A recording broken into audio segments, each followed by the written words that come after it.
विनायक और कार्तिकेय की परीक्षा। पुराणों में अनगिनत कहानियां हैं जो भगवानों की लीलाओं और ज्ञान को सरल और सुंदर तरीके से प्रस्तुत करती हैं। आज की कहानी भी एक ऐसी ही अनोखी कथा है जिसमें भगवान शिव के दोनों पुत्र श्री गणेश और कार्तिकेय के बीच एक अद्भुत परीक्षा होती है। ये कहानी सिर्फ एक प्रतियोगिता नहीं बल्कि ज्ञान, समर्पण और भक्ति का गूढ़ संदेश देती है। शुरुआत। पर्वत कैलाश पर भगवान शिव और माता पार्वती अपने दिव्य परिवार के साथ निवास करते थे। उनके दोनों पुत्र श्री गणेश और कार्तिकेय एक दूसरे से बहुत प्रेम करते थे, परंतु स्वभाव में बिल्कुल अलग थे। गणेश जी शांत, धैर्यवान और बुद्धिमान थे, जबकि कार्तिकेय शक्तिशाली, वीर और तेजस्वी थे। एक दिन माता पार्वती को लगा कि उनके पुत्रों में से कौन अधिक योग्य है, ये जानने का समय आ गया है।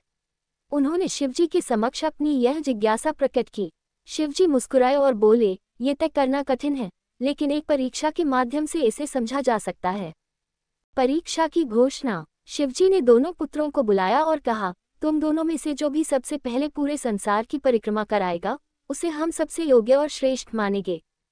कार्तिकेय, जो अपने वाहन मोर पर सवार थे, तुरंत खड़े हो गए।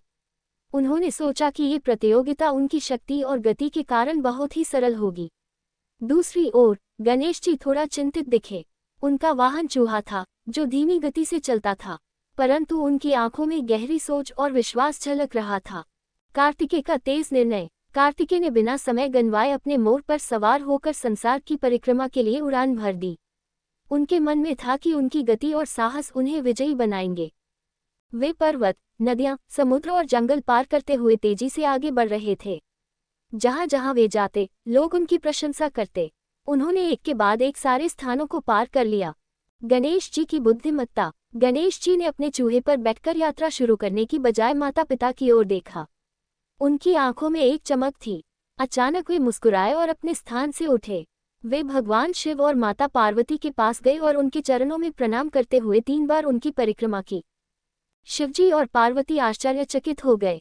माता पार्वती ने पूछा, गणेश, तुमने संसार की परिक्रमा क्यों नहीं की? गणेश जी ने विनम्रता से उत्तर दिया, माता और पिताश्री, आप दोनों ही सृष्टि के स्रोत हैं। आप ही से संसार का निर्माण हुआ है, इसलिए आपकी परिक्रमा करना ही समस्त ब्रह्मांड की परिक्रमा के समान है। शिवजी और पार्वती उनके इस उत्तर से अत्यंत प्रसन्न हुए। कार्तिकेय की वापसी। कार्तिकेय ने अपनी परिक्रमा पूरी की और थके हुए कैलाश वापस लौटे। उन्होंने सोचा कि वे विजयी होंगे, परंतु जैसे ही उन्होंने देखा कि गणेश जी पहले से ही वहां बैठे हैं और मुस्कुरा रहे हैं, वे चकित रह गए। उन्होंने शिवजी से पूछा, पिताश्री, ये कैसे संभव है? मैं तो पूरे संसार की परिक्रमा करके आया हूँ, जबकि गणेश यहाँ से हिले भी नहीं। शिवजी ने उन्हें गणेश जी का उत्तर सुनाया। ये सुनकर कार्तिकेय को अपनी भूल का एहसास हुआ। उन्होंने स्वीकार किया कि बुद्धिमत्ता और भक्ति में गणेश जी उनसे श्रेष्ठ हैं। कहानी का संदेश। ये कहानी हमें सिखाती है कि सच्चा ज्ञान और समर्पण ही सबसे बड़ा बल है। बाहरी परिश्रम से अधिक महत्व भीतर के विचारों और दृष्टिकोण का है। भगवान शिव और माता पार्वती ने गणेश जी को आशीर्वाद दिया और उन्हें प्रथम पूज्य का स्थान दिया। इस प्रकार ये कथा न केवल देवताओं के अद्भुत गुणों को उजागर करती है, बल्कि यह भी सिखाती है कि सच्चा श्रेष्ठता भक्ति, ज्ञान और सद्भाव में है। समापन। इस कहानी में हर मोड़ पर हमें सीखने के लिए कुछ नया मिलता है। ये भक्ति और ज्ञान का ऐसा संगम है जो हर पीढ़ी को प्रेरणा देता रहेगा। जिन्होंने ये कथा सुनी, उन्हें भगवान गणेश और कार्तिकेय का आशीर्वाद सदा प्राप्त हो।